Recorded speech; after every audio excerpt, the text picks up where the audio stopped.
ನಮಸ್ಕಾರ ಸ್ನೇಹಿತರೆ, ನಮ್ಮ ನಂಬಿಕೆಗೆ ಸ್ವಾಗತ ಸುಸ್ವಾಗತ. ಸ್ನೇಹಿತರೆ, ಆ ನಟ ಚೆಲುವ ಅಂತ ಚೆನ್ನಿಗ, ಜೊತೆಗೆ ಮೃದು ಸ್ವಭಾವ, ಕಣ್ಣ ತುಂಬ ಆಸೆಗಳನ್ನ ಇಟ್ಟುಕೊಂಡು ಚಿತ್ರರಂಗಕ್ಕೆ ಕಾಲಿಟ್ಟಿದ್ದ. ಚಂದನವನಕ್ಕೆ ಕಾಲಿಟ್ಟ 3 ವರ್ಷದಲ್ಲಿ ಚಂದದ ಸಿನಿಮಾಗಳನ್ನ ಕೊಟ್ಟ ಅಂದಗಾರ. ಆದರೆ ಕನ್ನಡ ಸಿನಿ ರಸಿಕರಿಗೆ ಅವರ ನಟನೆಯನ್ನ ಹೆಚ್ಚು ದಿನ ನೋಡೋ ಸೌಭಾಗ್ಯ ದೊರಕಲಿಲ್ಲ. ಸಣ್ಣ ವಯಸ್ಸಿನಲ್ಲೇ ಕಾಲನ ಕರೆಗೆ ಓಗೊಟ್ಟರು. ಅಂದಹಾಗೆ ನಾವಿವತ್ತು ಮಾತನಾಡೋಕೆ ಹೊರಟಿರೋದು ನಟ ಸುನಿಲ್ ಬಗ್ಗೆ. ಬನ್ನಿ, ಚಿತ್ರರಂಗಕ್ಕೆ ಇವರ ಎಂಟ್ರಿ ಹೇಗಾಯಿತು, ಸಾವು ಹೇಗಾಯಿತು, ಈ ಸಾವಿನ ಹಿಂದೆ ಅನುಮಾನವಿತ್ತ, ಶಂಕರಣ್ಣ ಸಾವಿಗೂ ಸುನಿಲ್ ಸಾವಿಗೂ ಏನಾದರೂ ಸಾಮ್ಯತೆ ಇದೆಯಾ ಅನ್ನೋದನ್ನ ಈ ಸ್ಟೋರಿಯಲ್ಲಿ ಹೇಳ್ತಾ ಹೋಗ್ತೀನಿ. ಅದಕ್ಕೂ ಮುನ್ನ ನಮ್ಮ ನಂಬಿಕೆಗೆ ನಿಮ್ಮ ಬೆಂಬಲವಿರಲಿ. ಸ್ನೇಹಿತರೆ, ಸುನಿಲ್ ಸ್ಫುರದ್ರೂಪಿ ನಟ. ನೋಡಿದ ತಕ್ಷಣ ಅನಿಸ್ತಾ ಇದ್ದದ್ದು ಒಂದೇ ಮಾತು, ಅದೇನಂದ್ರೆ ಕನ್ನಡ ಚಿತ್ರರಂಗಕ್ಕೆ ಮತ್ತೊಬ್ಬ ಭರವಸೆಯ ನಾಯಕ ನಟ ಸಿಕ್ಕಿದ ಅಂತ. ನಿಜ, ಕನ್ನಡ ಸಿನಿ ರಸಿಕರ ಈ ಭರವಸೆಯನ್ನ ಸುನಿಲ್ ಸುಳ್ಳು ಮಾಡಲಿಲ್ಲ. ಒಂದರ ಹಿಂದೆ ಮತ್ತೊಂದು ಹಿಟ್ ಚಿತ್ರಗಳನ್ನ ನೀಡಿದ್ರು. ಅದು 90ರ ದಶಕ. ಆಗ ಕನ್ನಡದಲ್ಲಿ ನಾಯಕ ನಟರಿಗೇನೂ ಕೊರತೆ ಇರಲಿಲ್ಲ. ಹೀಗಿದ್ರೂ ಇವರ ಎಂಟ್ರಿ ಒಂದಷ್ಟು ಬಿರುಗಾಳಿ ಎಬ್ಬಿಸಿದ್ದಂತೂ ನಿಜ. ಗಾಡ್ ಫಾದರ್ ಅಂತ ಯಾರೂ ಇಲ್ಲದೆ ಬಂದು ಹೆಸರು ಮಾಡೋಕೆ ನಿಂತಿದ್ದು ಮಾತ್ರ ಮೆಚ್ಚಬೇಕಾದ್ದೆ. ಅಷ್ಟಕ್ಕೂ ಕನ್ನಡ ಚಿತ್ರರಂಗಕ್ಕೆ ಇವರನ್ನ ಕೈ ಹಿಡಿದು ಕರ್ಕೊಂಡು ಬಂದದ್ದು ದ್ವಾರಕೀಶ್. ತಮ್ಮ ಶ್ರುತಿ ಸಿನಿಮಾದ ಮೂಲಕ ಇವರನ್ನ ಹೀರೋ ಮಾಡಿದ್ರು. ಶ್ರುತಿ ಚಿತ್ರದ ನಂತರ ಸುನಿಲ್ ಹಿಂತಿರುಗಿ ನೋಡಿದ್ದೇ ಇಲ್ಲ. ನಟಿ ಮಾಲಾಶ್ರೀ ಜೊತೆಗೆ ಹೆಚ್ಚು ಸಿನಿಮಾಗಳಲ್ಲಿ ನಟಿಸಿದ್ರು. ಸುನಿಲ್ ಮಾಲಾಶ್ರೀ ಜೋಡಿಯ ಬೆಳ್ಳಿ ಕಾಲುಂಗರ ಸೂಪರ್ ಹಿಟ್ ಅನಿಸಿಕೊಳ್ತು. ಜೊತೆಗೆ ಸಿಂಧೂರ ತಿಲಕ, ಹಳ್ಳಿ ರಂಬೆ, ಬೆಳ್ಳಿ ಬೊಂಬೆ, ಮಾಲಾಶ್ರೀ ಮಾಮಾಶ್ರೀ ಹಾಗೂ ಮರಣ ಮೃದಂಗ ಚಿತ್ರಗಳಲ್ಲಿ ಕೂಡ ಮಾಲಾಶ್ರೀ ಸುನಿಲ್ ಜೊತೆಯಾಗಿ ನಟಿಸಿದ್ರು. ಆದ್ರೆ ಅದ್ಯಾರಿಗೆ ಇವರು ಇಷ್ಟವಾಗ್ಲಿಲ್ವೋ ಏನೋ, ಜೀವನ ಅನ್ನೋ ಸಿನಿಮಾ ಮುಗಿಸಲೇ ಇಲ್ಲ. ಮಧ್ಯಂತರದಲ್ಲೇ ಎದ್ದು ನಡೆದೇ ಬಿಟ್ರು. ಸುನಿಲ್ ಹುಟ್ಟಿದಾಗ ಅವರಿಗೆ ಇಟ್ಟ ಹೆಸರು ಸುನಿಲ್ ಅಂತ. ಆದ್ರೆ ಆಮೇಲೆ ಸುನಿಲ್ಗೆ 3 ವರ್ಷವಾದಾಗ ಅವರ ತಾತನ ಹೆಸರಾದ ರಾಮಕೃಷ್ಣ ಅಂತ ಬದಲಾಯಿಸಿದ್ರು. ಶಾಲೆಯಲ್ಲೂ ಸುನಿಲ್ಗೆ ಅದೇ ಹೆಸರಿತ್ತು. ಸಿನಿಮಾ ರಂಗಕ್ಕೆ ಕಾಲಿಡುವಾಗ ಮತ್ತೆ ಸುನಿಲ್ ಅಂತ ಬದಲಾಯಿಸಿಕೊಂಡ್ರು. ಸುನಿಲ್ ಸ್ಯಾಂಡಲ್ವುಡ್ ಅಂಗಳದಲ್ಲಿ ಓಡಾಡಿದ್ದು ಕೇವಲ 5 ವರ್ಷಗಳು ಮಾತ್ರ. ಆದ್ರೆ ನಟಿಸಿದ್ದು 20 ಚಿತ್ರಗಳಲ್ಲಿ. ನಾನೊಬ್ಬ ನಟ ಅನ್ನೋ ಯಾವುದೇ ಹಮ್ಮು ಬಿಮ್ಮುಗಳನ್ನ ಸುನಿಲ್ ತಲೆಗೆ ಏರಿಸಿಕೊಳ್ಳಲಿಲ್ಲ. ಯಾವುದೇ ಕಾಂಟ್ರವರ್ಸಿಗೂ ಸಿಕ್ಕಾಕಿಕೊಳ್ಳಲಿಲ್ಲ. ನಟಿ ಮಾಲಾಶ್ರೀ ಹಾಗೂ ಸುನಿಲ್ ಲವ್ ಮಾಡ್ತಾ ಇದ್ದಾರೆ, ಇಬ್ರು ಮದುವೆ ಆಗ್ತಾರೆ ಅನ್ನೋ ಸುದ್ದಿ ಹರಿದಾಡ್ತಿತ್ತು. ಇಬ್ರು ಮದುವೆ ಆಗ್ತಾರೆ ಅನ್ನೋ ಸುದ್ದಿ ಹರಿದಾಡ್ತಾ ಇತ್ತು ಅನ್ನೋದೇನೋ ಸರಿ, ಆದ್ರೆ ಎಲ್ಲಿಯೂ ಇವರಿಬ್ರು ಅಧಿಕೃತವಾಗಿ ಹೇಳಿಕೊಂಡಿರಲಿಲ್ಲ. ಹೆಚ್ಚು ಚಿತ್ರಗಳಲ್ಲಿ ಜೊತೆಯಾಗಿ ನಟಿಸಿದ್ದರಿಂದ ಅವರಿಬ್ಬರು ಲವ್ ಮಾಡ್ತಾರೆ, ಮದುವೆಯಾಗ್ತಾರೆ ಅಂತ ಮಾತನಾಡಿಕೊಳ್ತಿದ್ರು ಅಷ್ಟೇ.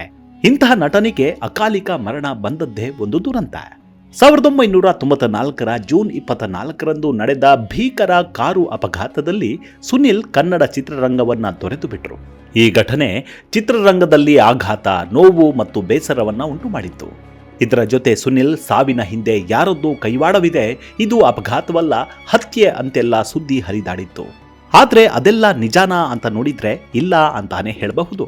ಯಾಕಂದ್ರೆ ಮೊದಲೇ ಹೇಳಿದಂತೆ ಸುನಿಲ್ ಯಾರೊಟ್ಟಿಗೂ ಕಾಂಟ್ರವರ್ಸಿ ಮಾಡಿಕೊಂಡವರಲ್ಲ, ಯಾರಿಗೂ ಕೇಡು ಬಯಸಿದವರಲ್ಲ, ದ್ವೇಷವನ್ನಂತೂ ಕಟ್ಟಿಕೊಂಡವರಲ್ಲ. ಹೀಗಿರುವಾಗ ಇವರ ಹತ್ಯೆಯಾದ್ರೂ ಹೇಗೆ ನಡೆಯುತ್ತೆ ಹೇಳಿ? ನಿಜಕ್ಕೂ ಆವತ್ತು ನಡೆದಿದ್ದೇ ಬೇರೆ. ಸುನಿಲ್ 1994ರ ಜುಲೈ 24ರಂದು ನಿರ್ಮಾಪಕ ಸಚಿನ್ ಮತ್ತು ನಟಿ ಮಾಲಾಶ್ರೀ ಅವರೊಂದಿಗೆ ಬಾಗಲಕೋಟೆಯಿಂದ ಬೆಂಗಳೂರಿಗೆ ಕಾರಿನಲ್ಲಿ ಪ್ರಯಾಣ ಬೆಳೆಸಿದ್ರು. ಮಾರ್ಗ ಮಧ್ಯೆ ಸಂಭವಿಸಿದ ಭೀಕರ ಅಪಘಾತದಲ್ಲಿ ಸುನಿಲ್ ಇಹಲೋಕವನ್ನು ತ್ಯಜಿಸಿದ್ರು. ಆದರೆ ನಟಿ ಮಾಲಾಶ್ರೀ ಪವಾಡ ಸದೃಶವಾಗಿ ಅಪಾಯದಿಂದ ಪಾರಾಗಿದ್ರು. ಅಷ್ಟಕ್ಕೂ ಆವತ್ತು ಏನಾಯಿತು ಅನ್ನೋದನ್ನ ಹೇಳ್ತೀವಿ ಕೇಳಿ. ಅಂದು ಅಪಘಾತ ನಡೆದಾಗ ಏನಾಯಿತು ಅಂತ ಕಾರಿನಲ್ಲಿದ್ದ ಸುನಿಲ್ ಅವರ ಸಂಬಂಧಿ ಸಚಿನ್ ಹೇಳಿಕೊಂಡಿದ್ರು. ಅದೇನಂದ್ರೆ, ಅಪಘಾತವಾದಾಗ ಅವರು ನಿದ್ದೆ ಮಾಡ್ತಿದ್ರಂತೆ, ಎಚ್ಚರವಾದಾಗ ಆಸ್ಪತ್ರೆಯಲ್ಲಿದ್ರಂತೆ. ಹೀಗಾಗಿ ಪಕ್ಕ ಏನಾಯ್ತು ಅನ್ನೋದು ಅವರಿಗೆ ಗೊತ್ತಿಲ್ವಂತೆ.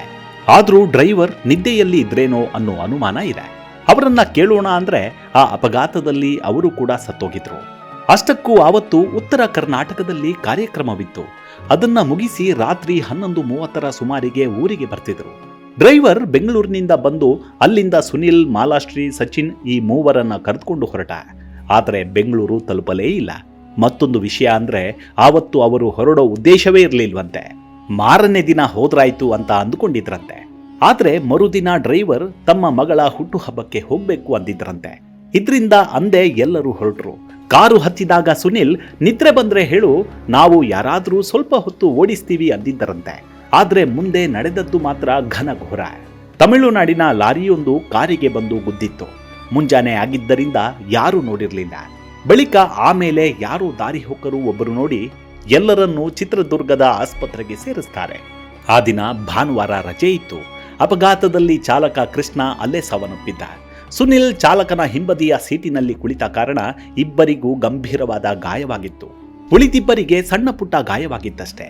ಆ ಕಾರಿನ ಪರಿಸ್ಥಿತಿಯನ್ನ ನೋಡಿದ್ರೆ 4 ಜನ ಕೂಡ ಸಾಯ್ಬೇಕಿತ್ತು, ಅಷ್ಟು ಕಾರು ಜಖಂಗೊಂಡಿತ್ತು. ಇಷ್ಟಾದ್ರೂ ಮನೆಯವರಿಗೆ ವಿಷಯ ಗೊತ್ತಾಗಿದ್ದು ಬೆಳಗ್ಗೆ 8 ಗಂಟೆಯಾಗಿತ್ತು. ವಿಷಯ ಗೊತ್ತಾಗುತ್ತಿದ್ದಂತೆ ಸುನಿಲ್ ಅವರ ಅಣ್ಣ ಸೇರಿದಂತೆ ಕೆಲವರು ಹೊರಟು ಹೋಗ್ತಾರೆ. ಆಸ್ಪತ್ರೆಗೆ ಬಂದು ನೋಡಿದ್ರೆ ತಲೆಗೆ ಕಾಲಿಗೆ ಬ್ಯಾಂಡೇಜ್ ಹಾಕಿದ್ರು. ಸೀಟು ಹೊಡೆದ ರಭಸಕ್ಕೆ ಹೊಟ್ಟೆಯ ಭಾಗಕ್ಕೆ ತೀವ್ರ ಪೆಟ್ಟಾಗಿತ್ತು. ವೈದ್ಯರು ಇವರು ಉಳಿಯಲ್ಲ, ಹೇಗಾದ್ರೂ ಬದುಕಿಸಿಕೊಳ್ಬಹುದು ಅಂತ ಇದ್ರೆ ಬೆಂಗಳೂರಿಗೆ ಕರೆದುಕೊಂಡು ಹೋಗಿ ಅಂತ ಹೇಳ್ಬಿಟ್ರು. ಇದನ್ನ ಕೇಳಿದ್ದೇ ಮನೆಯವರಿಗೆ ಆಕಾಶವೇ ಕಳಚಿ ಬಿದ್ದಂತಾಯಿತು. ದೇವರ ಮೇಲೆ ಭಾರ ಹಾಕಿ ಬೆಂಗಳೂರಿಗೆ ಕರೆದುಕೊಂಡು ಹೋಗಲು ಮುಂದಾಗ್ತಾರೆ. ಸುನಿಲ್ ಹಾಗೂ ಸಚಿನ್ ಅವರನ್ನ ಆಂಬ್ಯುಲೆನ್ಸ್ನಲ್ಲಿ ಹಾಕೊಂಡು ಮಾಲಾಶ್ರೀ ಅವರನ್ನ ಬೇರೆ ಕಾರಿಗೆ ಹಾಕಿ ಅಲ್ಲಿಂದ ಬೆಂಗಳೂರಿಗೆ ಹೊರಡ್ತಾರೆ. ಚಿತ್ರದುರ್ಗ ದಾಟಿ 2 ಕಿಲೋಮೀಟರ್ ಮುಂದೆ ಹೋದಾಗ ಏಕಾಏಕಿ ಆಂಬ್ಯುಲೆನ್ಸ್ ನಿಂತುಕೊಂಡಿತ್ತು. ಇದನ್ನ ನೋಡಿದ ಮನೆಯವರಿಗೆ ಎದೆ ಬಡಿತ ಹೆಚ್ಚಾಯಿತು. ಪೊಲೀಸರು ಕೂಡ ಇವರ ಜೊತೆ ಇದ್ದರಿಂದ ಇನ್ಸ್ಪೆಕ್ಟರ್ ಹೋಗಿ ನೋಡಿಕೊಂಡು ಬಂದರು. ಬಂದವರೇ ಸುನಿಲ್ ಇನ್ನೂ ಇಲ್ಲ ಅಂತ ಹೇಳಿಬಿಟ್ರು. ಅಲ್ಲಿಗೆ ಕನ್ನಡದ ಒಬ್ಬ ಸ್ಫುರದ್ರೂಪಿ ಹಾಗೂ ಭರವಸೆಯ ನಟ ತಮ್ಮ ಯಾತ್ರೆಯನ್ನ ಮುಗಿಸಿಬಿಟ್ರು. ಸುನಿಲ್ ಅವರ ಅಕಾಲಿಕ ಸಾವು ನಿಜಕ್ಕೂ ಅಭಿಮಾನಿಗಳನ್ನ ದಂಗುಬಡಿಸಿತ್ತು. ಇಲ್ಲಿ ಸುನಿಲ್ ಅತ್ಯಂತ ಉತ್ತುಂಗದಲ್ಲಿ ಇದ್ದಾಗಲೇ ಬಾರದ ಲೋಕಕ್ಕೆ ತೆರಳಿಬಿಟ್ರು. ಆದರೆ ಒಂದು ವಿಷಯ ಏನಪ್ಪಾ ಅಂದ್ರೆ 1994ರಲ್ಲಿ ಅಪಘಾತವಾಗಿ ಇವರು ಸಾಯೋಕ್ಕೂ ಮೊದಲು 2 ಬಾರಿ ಆಕ್ಸಿಡೆಂಟ್ ಆಗಿತ್ತಂತೆ. ಮೊದಲ ಬಾರಿಗೆ ಸ್ನೇಹದ ಕಡಲಲ್ಲಿ ಅನ್ನೋ ಸಿನಿಮಾ ಮಾಡುವಾಗ ಆಗಿತ್ತಂತೆ. ಈ ಸಿನಿಮಾ ಶೂಟಿಂಗ್ಗೆ ಹೋಗುವಾಗ ಸುನಿಲ್ ಇದ್ದ ವ್ಯಾನ್ ಪಲ್ಟಿ ಹೊಡೆದಿತ್ತು. ಆದ್ರೆ ಇದರಿಂದ ಸುನಿಲ್ಗೆ ಅಂಥದ್ದೇನೂ ಆಗಿರಲಿಲ್ಲ, ಸ್ವಲ್ಪ ತರಚಿದ ಗಾಯವಾಗಿತ್ತಷ್ಟೇ. ಇದಾದ ನಂತರ 2ನೇ ಬಾರಿ ಶೂಟಿಂಗ್ ಆಗಿ ಹೈದರಾಬಾದ್ಗೆ ವಿಮಾನದಲ್ಲಿ ಹೊರಟಿದ್ರು. ಆದ್ರೆ ವಿಮಾನದಲ್ಲಿ ತಾಂತ್ರಿಕ ದೋಷ ಕಾಣಿಸಿಕೊಳ್ತು.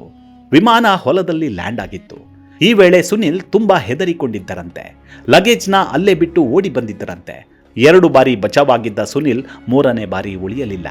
ಮನೆ ಮಗನಿಗೆ ಅಪಘಾತವಾಗಿದೆ ಅನ್ನೋ ಸುದ್ದಿ ಬಂದಾಗ ಪೋಷಕರು ಹಿಂದಿನಂತೆ ಸಣ್ಣ ಪುಟ್ಟ ಗಾಯಗಳು ಆಗಿರಬಹುದು ಅಂದ್ಕೊಂಡಿದ್ರು.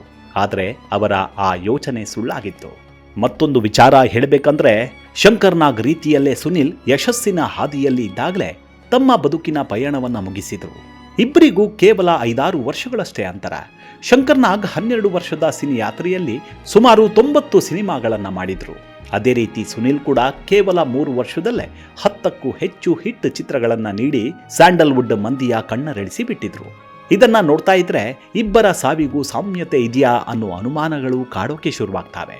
ಯಾಕಂದ್ರೆ ಇಬ್ಬರು ಸತ್ತದ್ದು ಅಪಘಾತದಲ್ಲೇ. ಇಬ್ಬರ ಪ್ರಕರಣ ಏನು ಅಂತ ನೋಡೋದಾದ್ರೆ, ಜೋ ಕುಮಾರಸ್ವಾಮಿ ನಾಟಕವನ್ನ ಸಿನಿಮಾ ಮಾಡಲೇಬೇಕು ಅನ್ನೋದು ಶಂಕರ್ನಾಗ್ ಅಭಿಲಾಷೆಯಾಗಿತ್ತು. ಅದರಂತೆ ಅಕ್ಟೋಬರ್ 1ನೇ ತಾರೀಕು ಮುಹೂರ್ತ ಇತ್ತು. ಇದಕ್ಕಾಗಿ ಸೆಪ್ಟೆಂಬರ್ 30ರಂದು ಅವರು ದಾವಣಗೆರೆಗೆ ಹೊರಟಿದ್ರು. ಅದೇ ರೀತಿ ಸುನಿಲ್ ಚಿಕ್ಕೋಡಿಯಲ್ಲಿ ರಸಮಂಜರಿ ಕಾರ್ಯಕ್ರಮವನ್ನ ಮುಗಿಸಿ ಚಿತ್ರದುರ್ಗದ ಮಾದನಾಯಕನ ಹಳ್ಳಿ ಬಳಿ ಹೋಗುವಾಗ ಅಪಘಾತಕ್ಕೀಡಾಗಿ ನಿಧನರಾದ್ರು. ಇಲ್ಲಿ ವಿಚಿತ್ರ ಅಂದ್ರೆ, ಇಬ್ಬರು ಅಪಘಾತದಿಂದ ಸತ್ತಿದ್ದು ದಾವಣಗೆರೆ ಚಿತ್ರದುರ್ಗ ಹೈವೇಯಲ್ಲಿ. ಇಬ್ಬರು ಸತ್ತಿದ್ದು ಕೂಡ ಭಾನುವಾರದಂತೆ. ಈ ವಿಚಾರವೇ ಸುನಿಲ್ ಅವರು ನಿಧನರಾದಾಗ ಸಾಕಷ್ಟು ಚರ್ಚೆಗೆ ಗ್ರಾಸವಾಗಿತ್ತು. ಇದರ ಹಿಂದೆ ಏನಾದರೂ ಇರಬಹುದಾ ಅಂತಾನೂ ಜನರು ಮಾತನಾಡಿಕೊಳ್ತಿದ್ರು. ಇದಕ್ಕಿಂತ ಮತ್ತೊಂದು ವಿಚಿತ್ರ ಅಂದ್ರೆ, ಸುಧೀಂದ್ರ ಕಳ್ಳೋಳ್ ಅನ್ನೋ ಸಹಾಯಕ ನಿರ್ದೇಶಕರು ಹಲವು ಖ್ಯಾತ ನಿರ್ದೇಶಕರ ಬಳಿ ಕೆಲಸವನ್ನ ಮಾಡಿದ್ರು. ಇವರು ಮುಂದೆ ಸ್ವತಂತ್ರ ನಿರ್ದೇಶಕರಾಗಲು ಮನಸ್ಸು ಮಾಡಿದ್ರು. ಅದರಂತೆ ಶಂಕರ್ನಾಗ್ ಅವರ ಮೊದಲ ಚಿತ್ರದಲ್ಲಿ ನಟಿಸ್ತಾ ಇದ್ರು. ಆದರೆ ಸಿನಿಮಾ ಮುಗಿಯುವ ಮುನ್ನವೇ ಶಂಕರ್ನಾಗ್ ತೀರಿ ಹೋದ್ರು. ಇದು ಶಂಕರ್ನಾಗ್ ಅವರ ವಿಚಾರವಾಯಿತು. ಇದರಲ್ಲಿ ಸುನಿಲ್ ಕಥೆ ಏನು ಅನ್ನೋದನ್ನ ನೋಡೋಣ. ಅದೇನಂದ್ರೆ, ಸುನಿಲ್ ಕೂಡ ಸಾಯುವ ಮುನ್ನ ಇದೇ ಸುಧೀಂದ್ರ ಕಳ್ಳೋಳ್ ಅವರ ಚಿತ್ರದಲ್ಲಿ ನಟನೆ ಮಾಡ್ತಾ ಇದ್ರು. ಇವರು ಕೂಡ ಶಂಕರ್ನಾಗ್ ರೀತಿಯಲ್ಲೇ ಸಾವಿನ ಮನೆಯನ್ನ ಸೇರಿದ್ರು. ಇನ್ನು ಈ ಸುಂದರ ಹಾಗೂ ಸಜ್ಜನ ನಟ ಬದುಕಿದ್ದಿದ್ರೆ 61 ವರ್ಷ ವಯಸ್ಸಾಗಿರ್ತಿತ್ತು. ಈ ಅಂತರದಲ್ಲಿ ಅದೆಷ್ಟು ಸಿನಿಮಾಗಳನ್ನ ಇವರು ಪೂರೈಸ್ತಿದ್ರೋ ಏನು. ಆದ್ರೆ ಆ ವಿಧಿ ನಿನ್ನ ನಟನೆ ಭೂಮಿ ಮೇಲೆ ಸಾಕು ಬಾ ಅಂತ ಬಾಚಿ ಅಪ್ಪಿಕೊಂಡು ಕರೆದುಕೊಂಡು ನಡೆದೇ ಬಿಡ್ತು. ಸುನಿಲ್ ಚಿತ್ರಗಳನ್ನ ನೋಡಿದವರು ನಿಜಕ್ಕೂ ಈ ನಟ ಕನ್ನಡಕ್ಕೆ ಮತ್ತೊಂದು ಕಣ್ಮಣಿ ಅಂತಾನೆ ಹೇಳ್ತಿದ್ರು. ಸುನಿಲ್ ಕೂಡ ಸ್ಯಾಂಡಲ್ವುಡ್ಗೆ ಹೊಸಬರಾದ್ರೂ ನಟನೆಯಲ್ಲಿ ಹೊಸಬರಂತೆ ಇರಲಿಲ್ಲ. ಅದ್ಭುತವಾದ ನಟನೆ ಅವರಿಗೆ ಒಲಿದಿತ್ತು. ಆದರೆ ಅಷ್ಟು ಬೇಗನೆ ಅವರು ಸಾವಿಗೀಡಾಗಿದ್ದು ಮಾತ್ರ ಕನ್ನಡ ಚಿತ್ರರಂಗಕ್ಕೆ ಅತಿ ದೊಡ್ಡ ನಷ್ಟ ಅನ್ನೋದರಲ್ಲಿ 2 ಮಾತಿಲ್ಲ. ಮುಂದಿನ ಸಂಚಿಕೆಯಲ್ಲಿ ಮತ್ತೆ ಸಿಗೋಣ. ಅಲ್ಲಿವರೆಗೂ ನಿಮ್ಮ ಆರೋಗ್ಯದ ಕಡೆ ಗಮನವಿರಲಿ. Take care. ನಮಸ್ಕಾರ.